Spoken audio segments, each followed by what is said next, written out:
CM Punk warned after WWE RAW. Picture this. You just won your tag team match, you're celebrating a successful night on Raw, and then your partner decides to cut a post-show promo essentially telling you to stay out of his way or else. Welcome back to the Wrestling Hidden Insight, where we break down the moments when professional wrestling's carefully scripted partnerships reveal the competitive reality underneath all that teamwork.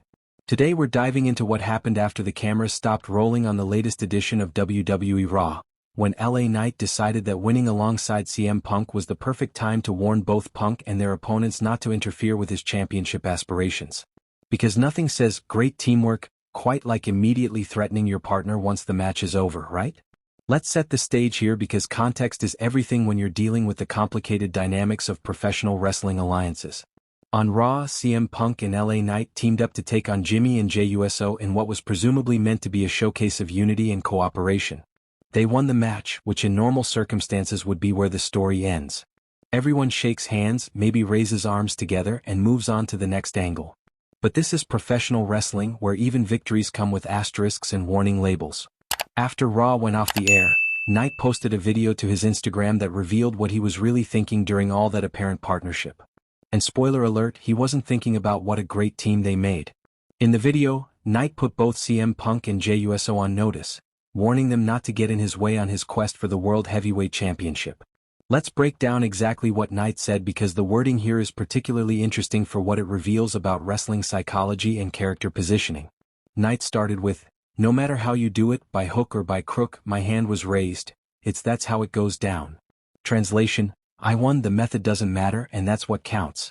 It's the kind of statement that establishes dominance while acknowledging that maybe the victory wasn't entirely clean or decisive. He's claiming the win while also making it clear he doesn't care about style points. Then he turned his attention to Punk with what can only be described as a backhanded compliment wrapped in a warning. "Now, CM Punk, you did the whole thing. You didn't do dirt, you didn't get dirt, and that's okay." That phrase, "and that's okay," is doing a lot of heavy lifting because it suggests that while Knight appreciates Punk not embarrassing himself, he also doesn't particularly care either way. It's the verbal equivalent of patting someone on the head and saying, "Good job, champ," in the most condescending tone possible. But then Knight got to the real point of his message. "But I tell you like this, man. Look, I told you before, I tell you again. Do not, this goes for Jey too, do not get in the way on my quest for gold. Do not get in the way of my ecstasy of gold, and that is me holding that World Heavyweight Championship." Now that's not just a warning, that's a declaration of priorities. Knight is essentially saying that his championship ambitions take precedence over any partnerships, rivalries, or existing storylines. Punk might have been his partner in that tag match, but Knight is making it crystal clear that if Punk gets between him and the title, the partnership is over faster than a Goldberg squash match. The reference to ecstasy of gold is a nice touch, borrowing from the iconic Ennio Morricone composition that's been used in wrestling for years. It adds a cinematic quality to what's essentially Knight saying, "I want that belt and nobody better stop me." The man knows how to frame his ambitions with appropriate dramatic flair. Knight finished strong with, "The first time, the time that everybody's gonna remember, the era of yeah and the era of everybody saying LA Knight, yeah," which is simultaneously a prediction and a demand. He's not just hoping to win the championship, he's declaring that when he does, it will be historically significant. The confidence is either inspiring or delusional depending on how generous you're feeling, but you can't deny the commitment to the bit. What makes this whole situation interesting from a storyline perspective is that Knight is positioning himself as someone so focused on championship gold that he doesn't care about maintaining alliances or avoiding conflict. It's classic wrestling psychology, the singles competitor who's willing to team up when convenient but never forgets that individual glory is the ultimate goal. For CM Punk, this has to be an interesting development. He's one of the most established stars in wrestling, someone who's held multiple world championships and main event WrestleMania. Being warned by LA Knight, who's still establishing himself at the top of the card, creates an intriguing dynamic. Does Punk take this as disrespect? Does he see it as healthy competition? Or does he file it away as information to use later when the inevitable confrontation happens? The inclusion of Jey Uso in the warning is also strategic. By addressing both his former opponents and his current partner in the same breath, Knight is establishing that he views everyone as potential obstacles to his championship dreams. It's equal opportunity warning, nobody gets special treatment just because they were on his team for one night. This whole situation also highlights one of wrestling's most effective storytelling devices, the temporary alliance that everyone knows is doomed from the start.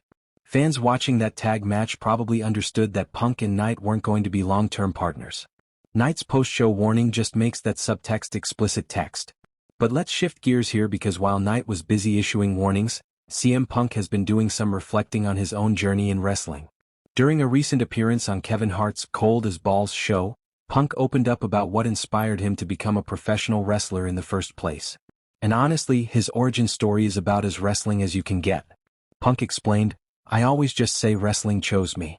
When I was a little kid, we didn't have all the channels and all the streaming that the kids have nowadays. So one night I got to stay up late to watch Saturday Night Live. And instead of Saturday Night Live, it was Saturday Night's main event.